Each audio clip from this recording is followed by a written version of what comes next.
दोस्तों, मेरा नाम है नीलेश मिश्रा। कहानियां सुनाता हूँ। ये है मेरा नया खास शो, मेरी प्यारी जिंदगी विद नीलेश मिश्रा। दोस्तों, मैं आपको सुनाने जा रहा हूँ अपनी मंडली के सदस्य दीपक हीरा रंगनाथ की लिखी कहानी पार्किंग लॉट।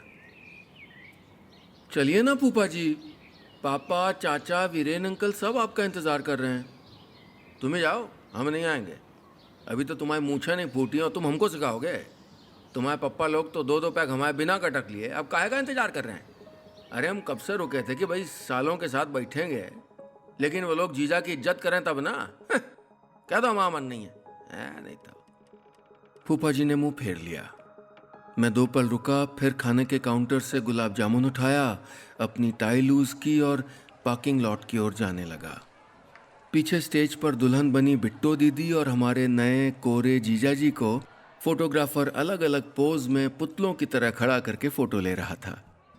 मैंने वही मन बना लिया था कि अपनी शादी में ऐसा फोटोग्राफर तो कभी नहीं बुलाऊंगा।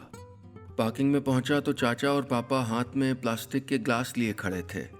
पापा ने गाड़ी की डिग्गी से बोतल निकाली और अलग पैक बनाया। हमारी केमिस्ट्री लैब की स्पिरिट जैसी बू मेरी नाक में भर गई। घर की हर शादी में चाचा और पापा वेडिंग हॉल की पार्किंग में सबसे नजरें बचाकर अपना ये शौक पूरा करते। कभी कभी जबलपुर वाले फूफा, कभी मामा जी, तो कभी चंदन नगर वाले ताया जी भी साथ होते। आज जो काम मुझको सौंपा गया था, बचपन में वो बड़े भैया करते थे। जैसे ही मम्मी या बुआ पार्किंग की ओर आती दिखें, खतरे की घंटी बजा दो। पापा, बुआ आ रही हैं। मैंने हड़बड़ी में उनको इशारा किया और दोनों मुझको गाड़ी की रखवाली के लिए खड़ा करके निकल लिए। तभी मेरे कंधे पर किसी का हाथ महसूस हुआ। पीछे मुड़कर देखा तो भैया थे। लाओ बियर की बोतल पकड़ा। भैया, चाचू को पता चला तो मेरी खैर नहीं है।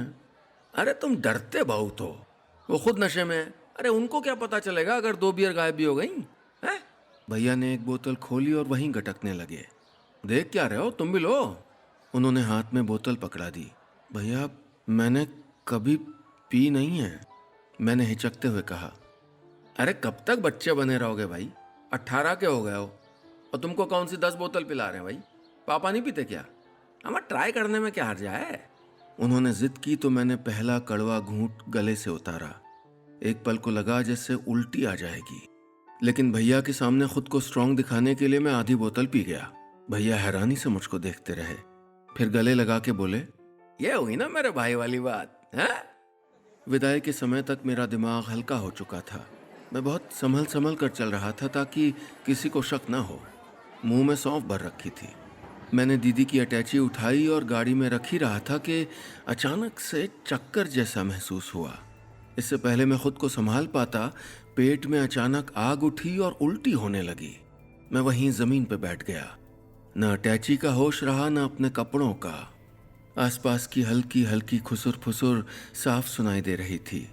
दीदी ने एक नज़र मेरी ओर देखा और गाड़ी में जाकर बैठ गई। उसकी आंखों में आंसू थे। माँ दूर से मुझको देखे जा रही थीं। उन्होंने मेरी ओर एक कदम तक नहीं बढ़ाया। उस वक्त माँ की खामोशी से डरावना कुछ नहीं था। एक अजीब सा सन्नाटा छा गया था। सारे मेहमानों की नज़र मुझ पर थी। भैया ने कंधा पकड़कर उठाया और अंदर हॉल में ले गए। हॉल की रोशनी धुंधली पड़ रही थी। आंखों पर अंधेरा चढ़ रहा था। आंख खुली तो आधी रात बीत चुकी थी। मैं घर के सोफे पर लेटा हुआ था। सामने पापा बैठे हुए थे। शर्म बचिए थोड़ी है, सारी पी गए, पापा झल्ला कर बोले। माँ अब भी चुप थी। किचन से उनकी नजरें मुझे मेरे बदन पर महसूस हो रही थीं। मैं सुन्न पड़ गया था। प्यास लग रही थी। पापा की आवाज कानों में चुभ रही थी। वो बोलते जा रहे थे, क्या इज्जत रह गई हमारी है? नशेड़ियों की तरह उल्टी किए जा रहे थे। अब क्या मुंह लेके जाऊंगा मैं वीरेन भाई साहब के घर? इतनी आजादी देने का ये फल मिला हमको। मैंने एक पल को आंखें बंद कर ली। सर भन्ना रहा था। जानता था कि मैं बहुत बड़ी गलती कर चुका हूं, लेकिन अब उसको सुधार नहीं सकता था। माँ की खामोशी ही मेरे लिए सबसे बड़ी सजा थी। टेबल पर पानी के ग्लास रखने की आवाज हुई और मैंने आंखें खोली। सामने माँ खड़ी थी। मैंने नजरें झुका ली। माँ ने पापा की ओर देखा।